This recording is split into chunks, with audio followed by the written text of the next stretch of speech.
Election 2020. Democratic voters meet today in Iowa for the first official test of the campaign season. We have a preview of the event.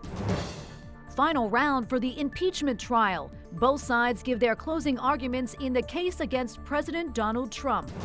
Coronavirus update.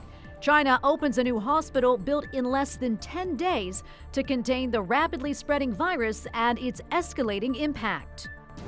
And celebrating Italy's Day of Life. Pope Francis asks for a renewal to preserve and protect life from conception to natural death. On EWTN News Nightly for Monday, February 3rd, 2020.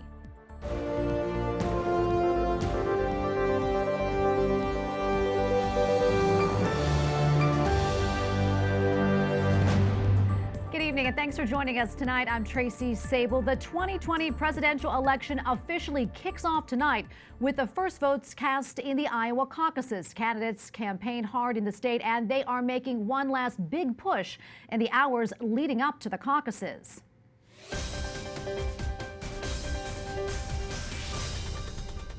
If the turnout is high, we're going to win.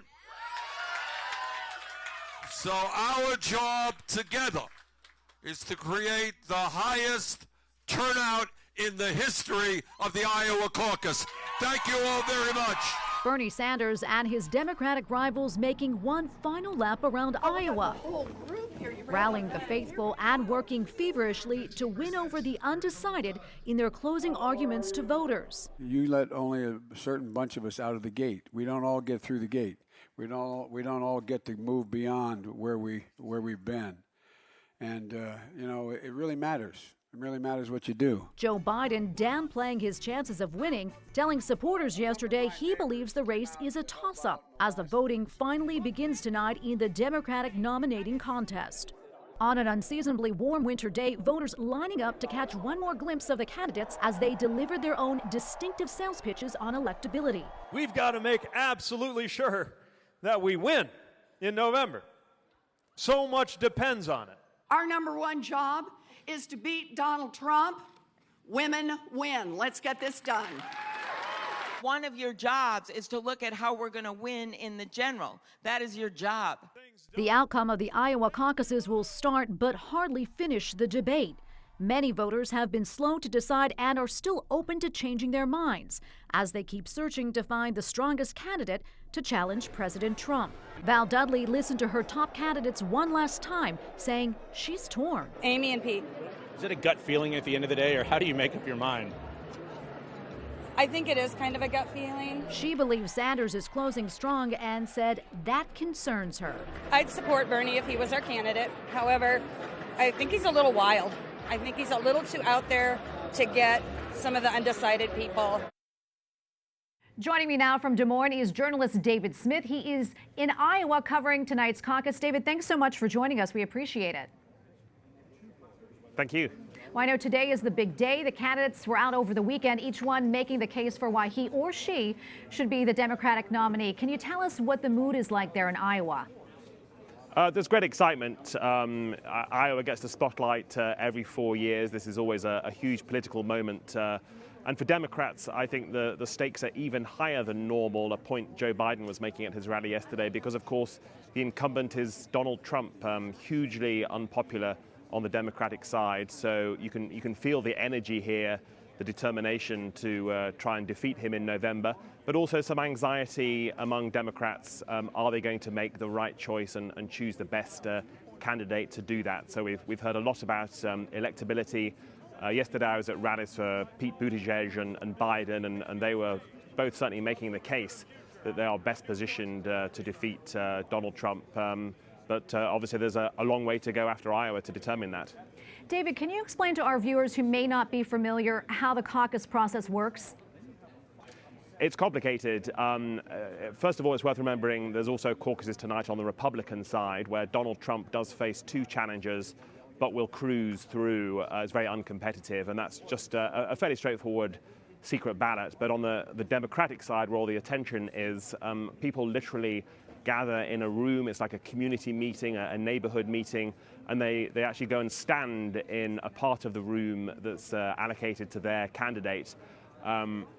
It's a physical show of support, and you actually have to demonstrate to your neighbors, people who know you, who you're supporting. If certain candidates don't reach a 15% threshold, then they're eliminated, and we get some horse trading, some debating in the room. Please come over to our side, and eventually, based on where people are standing, a winner is determined.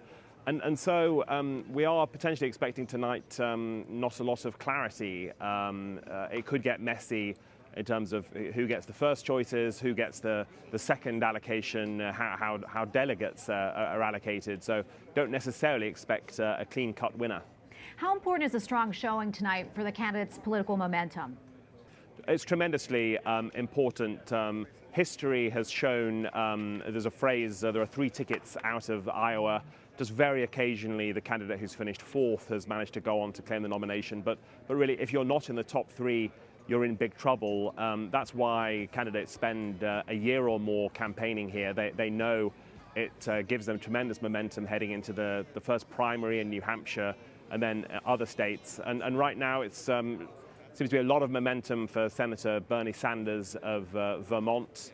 He could win both Iowa and New Hampshire, and then he would be the man to beat. And that's certainly worrying for Joe Biden and others. David, thanks so much for your insight. We appreciate it. David Smith, thank you for your preview. Thank you. While senators hear closing arguments in President Donald Trump's impeachment trial, it gives House managers and the president's attorneys one last chance to influence public opinion before the Republican-led Senate is expected to acquit the president. White House correspondent Mark Irons reports. Mark? Tracy, after weeks of debate, the historic third impeachment trial in U.S. history is coming to a close. Democrats and Republicans, led by the president, are making their final case. With the impeachment trial winding down, prayer is lifted up. Arise, O Lord, as we enter the final arguments phase of this impeachment trial. President Trump tweeting his concern, "I hope Republicans and the American people realize that the totally partisan impeachment hoax is exactly that, a hoax." Though Democrats don't appear to have the needed votes to remove the president from office, they are making a passionate final plea to Republican colleagues. Donald Trump has betrayed his oath to protect and defend the Constitution. But it is not too late for us to honor ours, to wield our power to defend our democracy. And some Democrats are still demanding to hear from witnesses. In an upcoming book, former National Security Advisor John Bolton reportedly says the president tied millions of dollars in security assistance to Ukraine in exchange for investigations into political rivals. Someone should subpoena John Bolton. Democrats say the president abused his office. The president's defense team says this is all about Democrats' efforts to overturn the results of the 2016 election. The only appropriate result here is to acquit the president and to leave it to the voters to choose their president. In a Super Bowl ad, the president has his eyes set on a 2020 victory. And ladies and gentlemen, the best is yet to come. Wednesday, senators will cast their final vote in this impeachment trial, and it will come after the president's State of the Union address tomorrow night on Capitol Hill in the House of Representatives. He'll give that speech, the very place where Democratic lawmakers voted to impeach him. Tracy? White House correspondent Mark Irons. Thank you, Mark.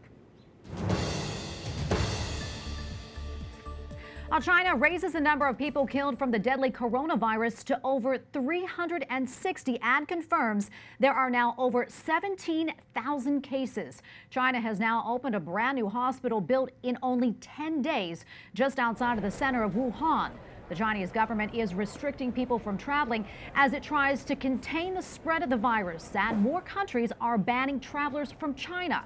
Chinese stock markets reopened today for the first time following the New Year's holiday. Markets plunged 8% despite the central bank pumping $173 billion into the markets. Britain's Prime Minister announces new rules for jailing Islamic militants after a stabbing in London. I have to say, concerned about the way we handle them. It is very, very difficult. We have an issue about, if you have about 200 or so inside, the question is, how do you detain them? Do you detain them as en bloc, as it were, in one group? London police shot and killed a 20-year-old terror suspect after he stole a knife and began stabbing people yesterday. The suspect was under surveillance and had just been released from serving half a prison sentence on terror charges. Iran may have known immediately that it shot down a civilian airliner last month, despite repeated denials for days. A leaked recording of an Iranian air traffic controller appears to show a conversation with the pilot of another plane back on January 8th. That is the night that Iran fired missiles onto U.S. bases in Iraq. The other pilot is heard insisting that he saw something that looked like a missile being fired. All 176 people on board were killed. Pope Francis urges more humanity in medicine. Case di accoglienza e di conforto. On Saturday, the Holy Father met with an Italian healthcare company. Pope Francis said that he hopes healthcare centers will be places of hospitality and comfort where patients are treated as humans rather than numbers. Coming up, a seminarian kidnapped in Nigeria last month has been killed. We'll have an in-depth conversation with the editor of ACI Africa.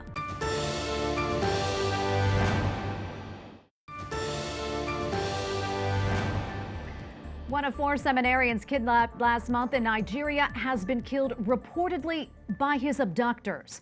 18-year-old Michael Nandi was the youngest member of the group taken by gunmen from Good Shepherd Major Seminary in Kaduna State on January 8th. The 3 seminarians kidnapped along with him were released in the weeks following their capture. Nearly 270 seminarians live at Good Shepherd. Joining me now via Skype from Nairobi, Kenya, is Father Don Bosco Onyalla. He is the editor-in-chief of ACI Africa. Father, welcome back to the show. Thanks for having me, Tracy. Father, can you talk about the loss felt in the community because of this tragedy? Well, there is a deep sadness in the West African country of Nigeria following the sad news of the killing of this seminarian, Michael Nadi, that we got the news on Saturday, the 1st of February. And he was among 4 who had been abducted on the 8th of January. And 3 were released alive, and he, alongside the wife of a doctor, were killed. Do we know who's responsible for Michael's murder?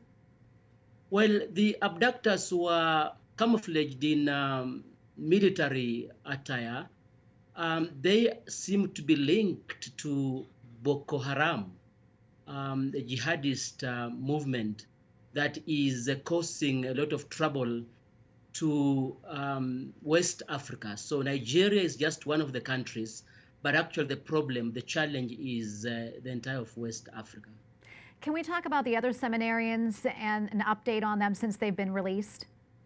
Well, the one who was released on the 18th, we are told he was in a bad state. Actually, he was abandoned along the highway.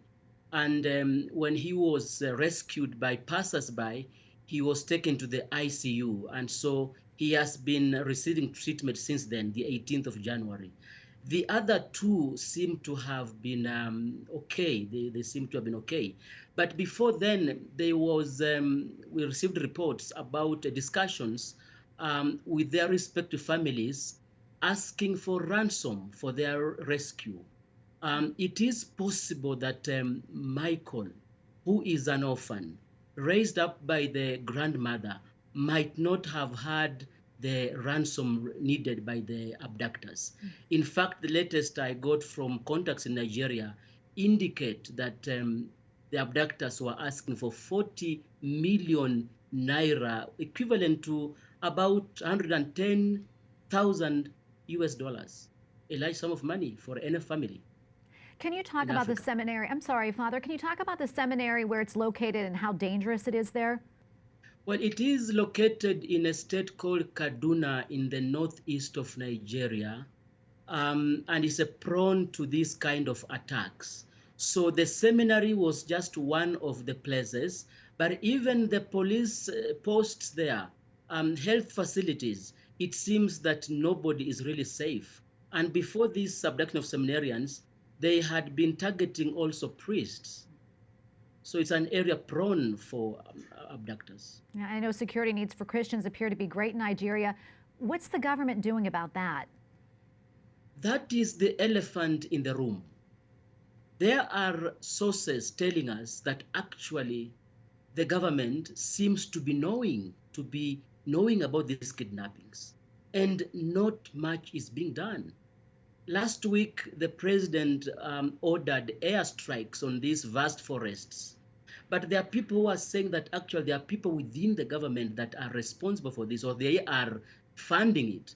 A security officer disclosed to one person that the security officers would like to rescue the seminarians and those who have been abducted, but their hands are tied from above. Father, thank you so much for your insight. We really appreciate it. Father Don Bosco Onyalla, he is the editor-in-chief of ACI Africa. Thank you, Father. Thanks for having me, Tracy. Up next, preparations begin for the Pope's Global Educational Alliance later this spring. We have a report from Rome.